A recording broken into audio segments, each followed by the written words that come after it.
رانجھا صاحب آپ سے میں یہ پوچھوں گا کہ یہ جو سپریم کورٹ نے ایک معاملے پہ 10-5 کے ریشو سے فیصلہ دیا ہے اور اس معاملے پہ 7 اور 8 کے ریشو سے فیصلہ دیا ہے، تو اس سے سپریم کورٹ کی کریڈیبلٹی میں اضافہ نہیں ہوا؟ آپ نہیں سمجھتے کہ یہ والا بھی جو معاملہ ہے، اس اپیل کا جو رائٹ ہے، اس معاملے پہ بھی جو 7-8 سے فیصلہ ہے، اس سے سپریم کورٹ کی کریڈیبلٹی میں اضافہ ہوا ہے؟ دیکھیے، میں کیونکہ جب یہ قانون سازی ہو رہی تھی اور میں اس کمیٹی میں بھی تھا قانون اور انصاف کی، اور جب یہ سارا بل آیا میں نے ایک مثال دی تھی، جس طرح وہ کراچی میں ایک نسلہ ٹاور ہے، اس کے لوگ جو جتنے بھی متاثرین ہیں ان کا جو رائٹ ٹو اپیل ہے، اب ان کے پاس کچھ نہیں ہے، لوگ بیچارے تباہ و برباد ہو گئے، سڑکوں پہ آ گئے ایک فیصلے کی وجہ سے۔ اس طرح کے کئی فیصلے ایسے ہیں جو پاکستان کی سیاست میں ایسے ہٹ کے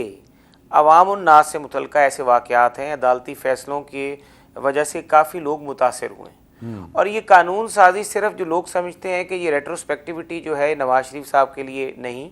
یہ ریٹروسپیکٹیوٹی پاکستان کے ان تمام متاثرین جن کے ساتھ زیادتیاں اور ظلم ہوئے ہیں اور جن کی پراپرٹیز اور اس طرح کے فیصلے سے متاثر ہوئے ہیں، ان کو فائنینشیل لاس ہوئے ہیں، ان کو بھی ہم نے کہا ایک موقع دے دیا جائے۔ 2 مہینے کا ایک سنسیٹ کلاز ڈالا تھا، اور اس کے ساتھ ہم نے ریزننگ یہ رکھی تھی۔ اور سب سے بڑی مثال میں یہ اسمبلی کی فلور پہ بھی دی تھی، وہاں پہ بھی دی کہ نسلہ ٹاور کو آپ ذہن میں رکھیں، اور آپ کو بھی پتا ہوگا پاکستان کے میڈیا سے وہ کوئی چھپا واقعہ نہیں۔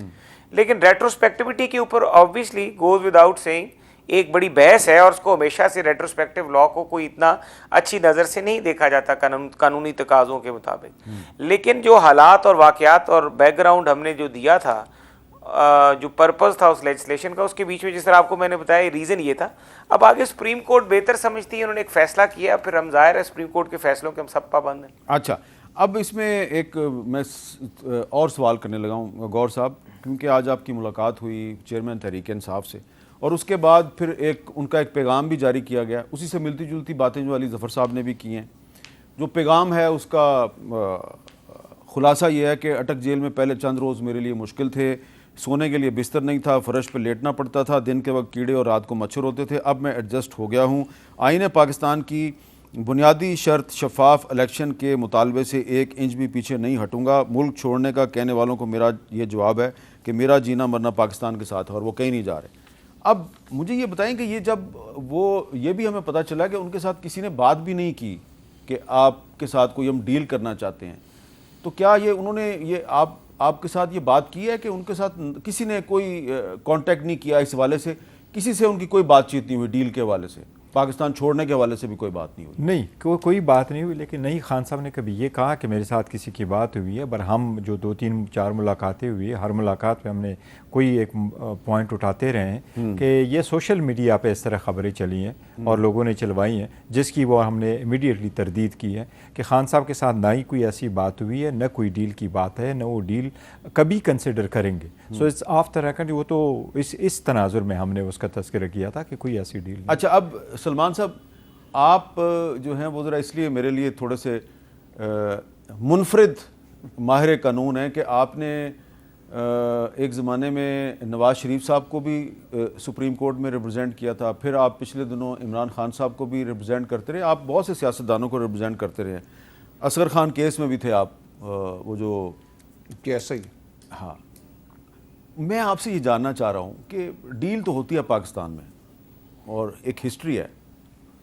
تو آپ کو لگتا ہے کہ اگر کبھی چیئرمین تحریک انصاف کو ایسی کوئی آفر ہوئی تو وہ ڈیل کر کے نکل جائیں گے؟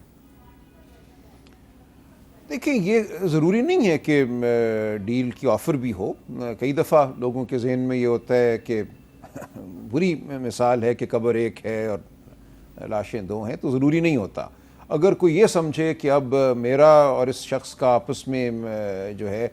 جینا ممکن نہیں ہے، تو پھر لوگ کرتے ہیں، حتمی فیصلے بھی کرتے ہیں۔ اس لیے ہمیں کسی چیز کے بارے میں یہ نہیں سوچنا چاہیے کہ ڈیل ضرور ہو جائے گی اور سب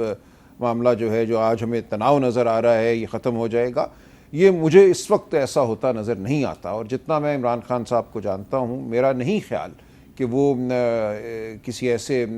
معاملے میں پیچھے ہٹیں گے جس کا تعلق ملک میں اب سیاست اور جمہوریت اور الیکشن سے ہو. الیکشن کے حوالے سے وہ ایک دو ٹوک موقف اپنا چکے ہیں اور میرا خیال ہے وہ اس پہ قائم رہیں گے.